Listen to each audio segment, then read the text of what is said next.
तो आज से हम अपना सेकेंड टॉपिक स्टार्ट करते हैं जिसको कि हम बोलते हैं कंट्रोल स्टेटमेंट्स। ठीक है। तो हम आते हैं पहले। तो यहाँ पे हम स्टार्ट करते हैं कंट्रोल स्टेटमेंट्स। ठीक।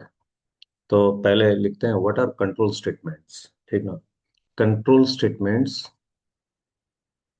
Control statements in C are instructions that manage instructions that manage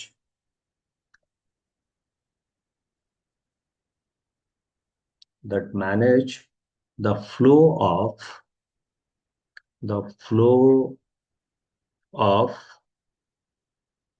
program execution flow of program execution on conditions or repetitions rather than executing statements sequentially।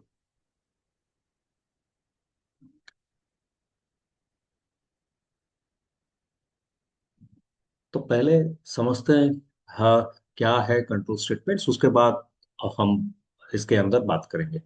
ठीक है। Control statements in C are instructions that manage the flow of program execution on conditions or repetitions rather than executing statement sequentially। तो ये important statement है, rather than executing statement sequentially। तो अभी तक हम जो भी प्रोग्राम लिख चुके हैं हमारे यहाँ, जो कि हम प्रोग्राम यहाँ पे लिख रहे हैं, चाहे वो एक कैरेक्टर एक्सेप्ट करने का हो या आपका accept a three-digit number and display the sum of third digit, first and third digit and multiplication of second and fourth digit। तो यहाँ पे जो भी हम प्रोग्राम लिखे हैं, हर प्रोग्राम को हम हर प्रोग्राम के अंदर जो लाइंस है या स्टेटमेंट्स है उनको लाइन बाय लाइन एग्जीक्यूट करते हैं। मतलब पहले हैश इंक्लूड से स्टार्ट होगा, फिर वर्ड मैन आएगा, फिर कर्ली ब्रैकेट आएगा, फिर इंट लाइन आएगा, फिर प्रिंट ऐप, स्कैन ऐप, फिर जो सब लाइन लिखा हुआ है वो एक के बाद एक एग्जीक्यूट करेगा till we reach to the end of curly bracket. ठीक है। यहाँ पर प्रोग्राम हमेशा लाइन बाय लाइन ही एग्जीक्यूट करता है। इसके लिए हम बोलते हैं the program whatever we have written till now is executed sequentially.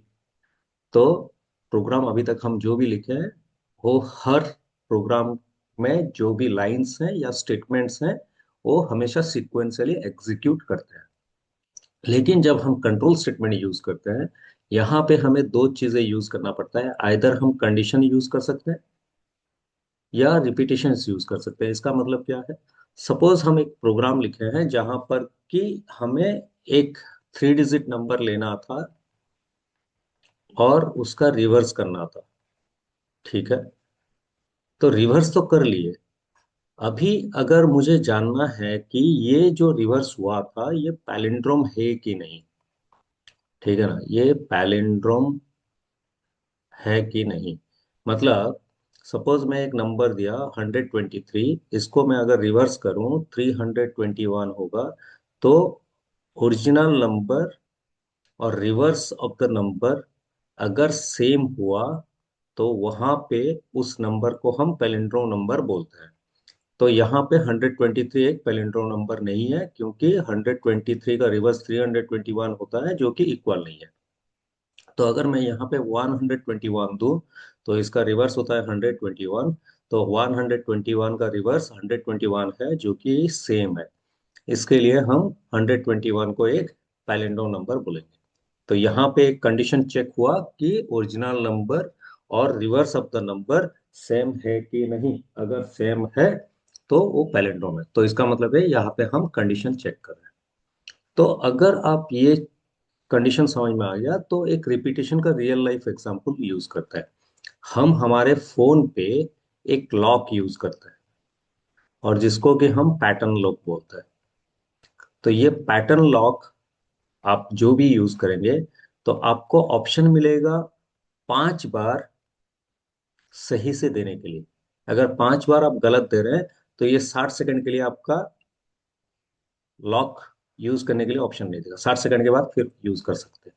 ये एक तरीका है। या आप एटीएम से या नेट बैंकिंग से पैसा ट्रांसफर करना चाहते हैं या एटीएम से विड्रॉ करना चाहते हैं।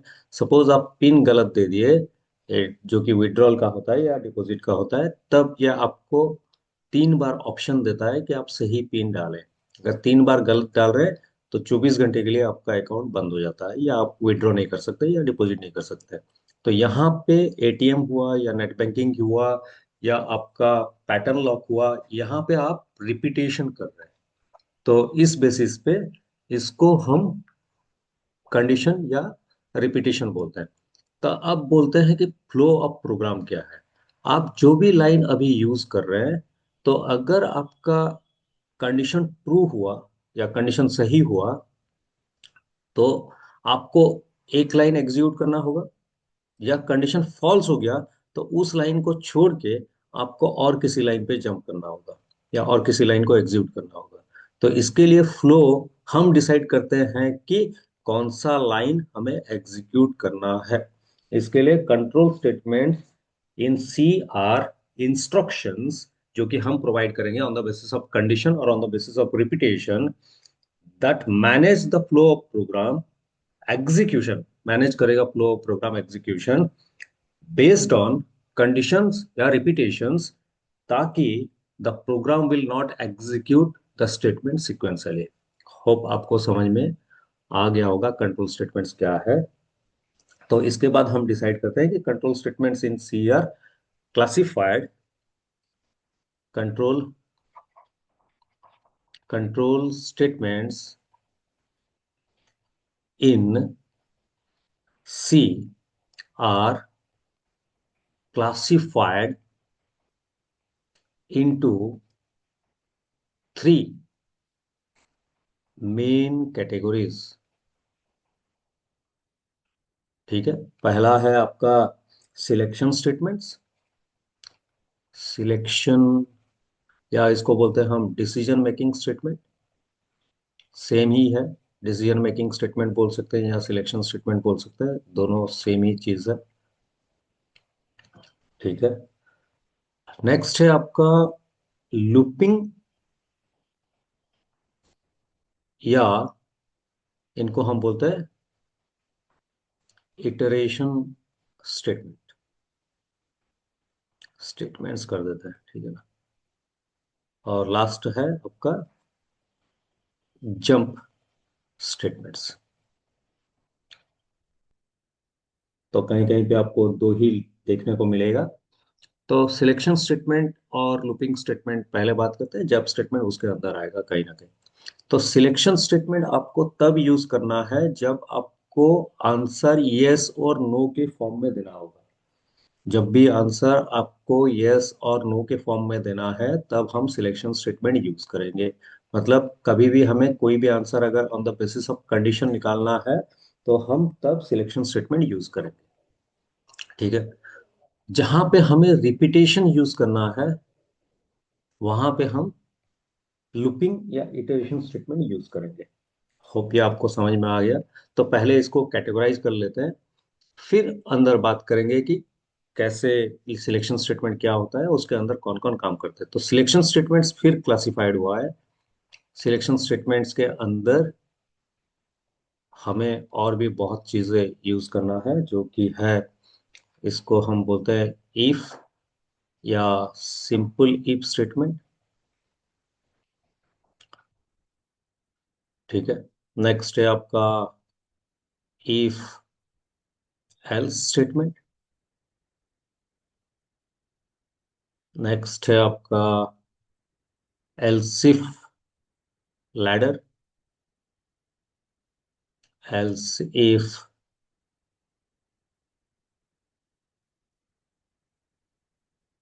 else if ladder,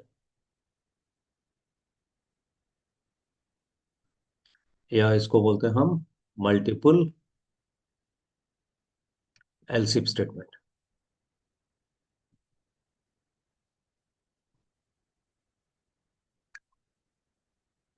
nested if statement,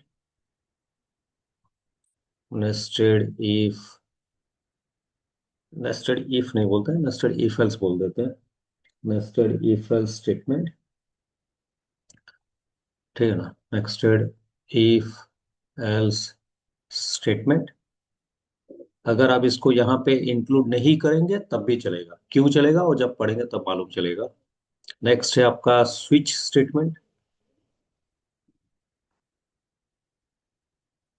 and lastly, जो कि यहाँ पे हम इंक्लूड नहीं करते हैं, नॉर्मली बहुत सारी जगह पे इंक्लूड नहीं होता है, बट हम इसको यूज भी कर सकते हैं, क्योंकि इसको नहीं इंक्लूड करने का रीजन ये है कि इसको हम कंडीशनल ऑपरेटर की तरह ट्रीट करते हैं।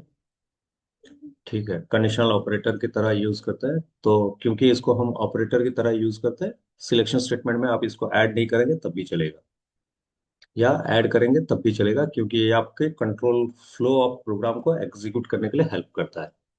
ठीक है, सिलेक्शन स्टेटमेंट हो गया। नेक्स्ट है क्या, लूपिंग स्टेटमेंट। ठीक, लूपिंग स्टेटमेंट्स के अंदर हमें यूज करना होगा आपका for, while and do while. जहां पर कि आपको रिपीटेशन चाहिए तब आप लूपिंग स्टेटमेंट यूज करेंगे, जहां पे कंडीशन के बेसिस पे आंसर चाहिए तो वहां पे हम लूपिंग यूज करेंगे। And lastly jump statement. तो जंप स्टेटमेंट के अंदर हमारा आता है break, continue, go to and return. ठीक है, गो टू एंड रिटर्न। तो रिटर्न हम यूज करेंगे जब फंक्शन पढ़ेंगे, ब्रेक और कंटिन्यू को यूज करेंगे हम लूप के अंदर, और गो टू को हम नॉर्मली यूज करेंगे। तो यहाँ पे हम ये बोल सकते हैं कि selection statements always we have to use when we want to display any answer on the basis of condition. Looping statement always use, we have to use always whenever we want to make some repetition of work, and jump statement we have to use depending on the situations. तो यहाँ पे और कुछ हम बोल सकते हैं, we can say selection statements are used, we can say selection statements are used to choose, मतलब आंसर के अंदर से चूज करना है। And looping statements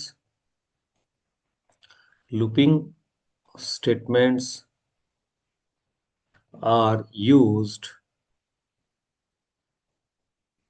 to repeat, and jump statements are used to jump। कैसे, वो जब नंबर करेंगे तब समझ में आएगा। Jump statements are used to jump. ठीक है, तो मुझे लगता है कि आपको समझ में आ गया सिलेक्शन स्टेटमेंट, लूपिंग स्टेटमेंट और जंप स्टेटमेंट के बारे में। तो हम स्टार्ट करते हैं सिलेक्शन स्टेटमेंट से, और पहले पढ़ेंगे हम इफ एल्स। ठीक है, तो पहले मैं स्टार्ट करता हूँ सिंपल इफ, या इसको हम बोलते हैं इफ स्टेटमेंट। ठीक है, तो अभी इसके ऊपर हम एक कंडीशन ऐड करते हैं, जहां पर कि कंडीशन डालेंगे, इफ का सिंटेक्स लिखेंगे, तब जाके हम प्रोग्राम सॉल्व कर सकते हैं इसके ऊपर on the basis of that. ठीक है, तो जब भी हमें कोई आंसर मिलना चाहिए तब वो हम यूज करेंगे यहाँ पे। ठीक है, तो पहले लिखते हैं सिंटेक्स क्या है इसका। तो यहाँ पे हम ऐड करते हैं सिंटेक्स, इफ कंडीशन, यहाँ पे हमें कुछ स्टेटमेंट देना होगा, क्योंकि इसको हम बोलते हैं इंडेंटेशन, और ये स्टेटमेंट हमें सही से यूज करना है, और यहाँ पे सेमीकोलन। तो अभी के लिए ये सिंटैक्स फॉलो करता है। कुछ देर के बाद या इफ एल्स जब पढ़ेंगे ये सिंटैक्स थोड़ा चेंज होगा, लेकिन अभी के लिए इसको ही फॉलो करता है। ठीक है। तो एग्जाम्पल में आते हैं एक। तो जब भी हमें एक कंडीशन यूज करना होगा, तो हमें कुछ रिलेशनल ऑपरेटर्स चाहिए। जैसे कि हम अरिथमेटिक ऑपरेटर पढ़ चुके हैं, उसी तरह हमें रिलेशनल ऑपरेटर पढ़ना होगा। तो रिलेशनल ऑपरेटर्स क्या क्या है? Greater than, less than, greater than equal to. Don't use mathematic symbol, क्योंकि ग्रेटर देन इक्वल टू को मैथमेटिक्स में इस तरह यूज किया जाता है, लेकिन कंप्यूटर में आप इसको यूज नहीं कर सकते। तो इसके लिए ग्रेटर देन और इक्वल टू साथ में लिखिए, less than equal to, not equal to, और डबल इक्वल टू। ठीक है। तो अभी हम equal to, not equal to और इक्वल टू के बारे में बात करेंगे थोड़ी देर के बाद। पहले एग्जांपल देखते हैं। इफ एन एक वेरिएबल है जो कि ग्रेटर देन अगर 18 है, तो हमें अपना नाम प्रिंट करके देगा। तो प्रिंट एफ, मेरा नाम मैं एंट्री कर दे रहा हूँ, बुरले शर्मा। ठीक है। तो मतलब क्या है, यहाँ पे अगर मैं चेक करने के लिए जाऊं, तो यहाँ पे मैं बोल सकता हूँ कि अगर मेमोरी कहीं पे है, तो वहां पे एक एन बोल के कहीं ना कहीं वेरिएबल होगा, चाहे वो यूजर से हम एक्सेप्ट करें या यूजर हमें पहले से ही दे दे।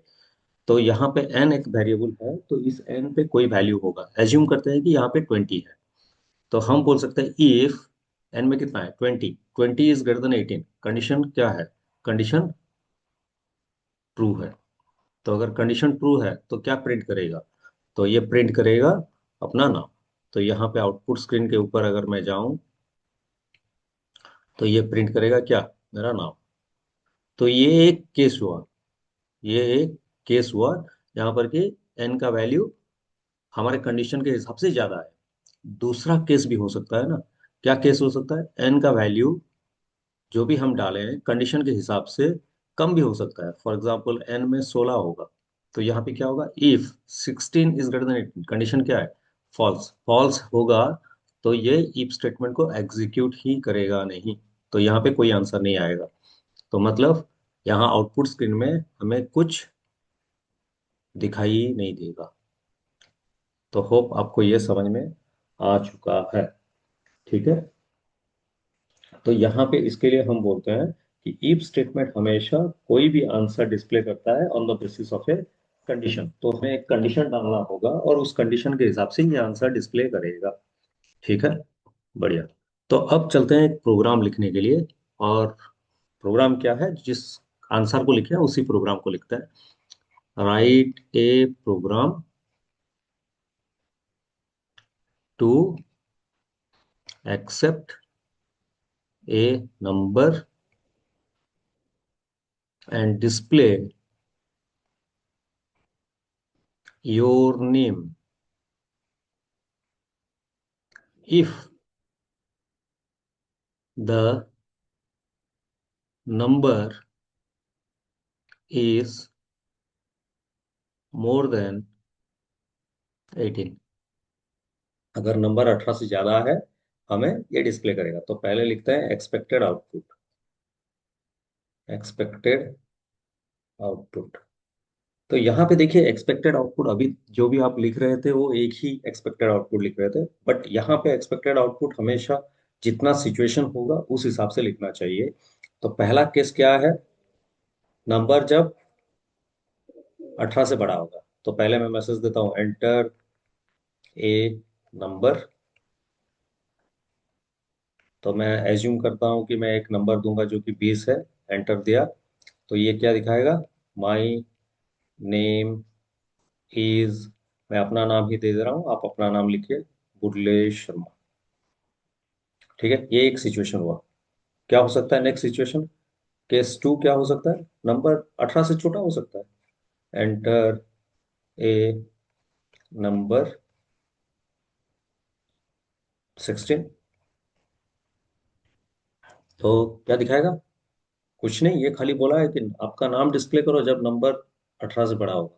अगर छोटा होगा तो कुछ बोला नहीं गया है, तो इसके लिए कुछ आंसर आएगा नहीं। केस थ्री हम बात करते हैं। केस 3 क्या हो सकता है, जब भी नंबर इक्वल हो जाएगा। तो यहाँ पे हम ट्राई करते हैं एक नंबर देके, एंटर ये नंबर, सपोज इक्वल हुआ 18, तो क्या आंसर आएगा? कुछ भी नहीं। रीजन क्यों? क्योंकि हम क्वेश्चन में यही बोले कि 18 से अगर ज्यादा होगा तो नंबर डिस्प्ले करो, अगर नहीं है तो कुछ मत डिस्प्ले करो। तो इसके लिए नंबर कुछ डिस्प्ले ही नहीं करेगा। ठीक है, तो अब लिखते हैं प्रोग्राम। तो यहाँ पे हम ट्राई करते हैं प्रोग्राम लिखने के लिए। ध्यान में रखिए, केस 3 है, मतलब 3 बार आपको रन करना है, 3 बार अलग अलग देना है। लेकिन प्रोग्राम जब लिखेंगे, एक ही प्रोग्राम को हमें 3 बार रन करना है, तो एक ही प्रोग्राम होगा। ठीक है, तो इसके लिए हम लिखते हैं हैश इंक्लूड stdio.h। मैं एज्यूम कर रहा हूँ कि मैं ऑनलाइन कंपाइलर में लिखूंगा, जब कहीं पे लग रहा है कि गलत होगा तब मैं अलग कंपाइलर में यूज करूंगा। ठीक है, वॉइड मेन, तो एक नंबर एक्सेप्ट करते हैं। क्या है नंबर? नंबर एक्सेप्ट करने के लिए हमें एक वेरिएबल चाहिए, इंट एन। तो यहाँ पे पहला मैसेज क्या आ रहा है? Printf enter a number. ठीक है, then scanf percentage D ampersand N. तो नंबर आ गया एन में। तो अभी कंडीशन चाहिए क्या? If N is greater than 18, तो क्या करना है? आपका नाम डिस्प्ले करना है। प्रिंटफ, क्या लिखा है? My name is Bulle Sharma. तो ये प्रिंट करेगा। तो यहाँ पे इफ से थोड़ा छोड़ के लिखना है, और इस कॉली ब्रैकेट को यहीं पे बंद करना है, कॉली ब्रैकेट के सीधा। तो होप आपको समझ में आ चुका है। तो मैं ट्राई करता हूँ इसको ऑनलाइन कंपाइलर में लिखने के लिए। ऑनलाइन कंपाइलर में लिखने के बाद इसको मेमोरी आउटपुट हम ट्राई करते हैं। ठीक है, ऑनलाइन सी कंपाइलर। तो यहाँ पे ये आ चुका है। ठीक है, इस सब को हटा देते हैं और इसको लेफ्ट साइड में ले जाते हैं और इसको राइट साइड में डाल देते हैं। ठीक है, तो यहाँ पे टाइप करते हैं प्रोग्राम को।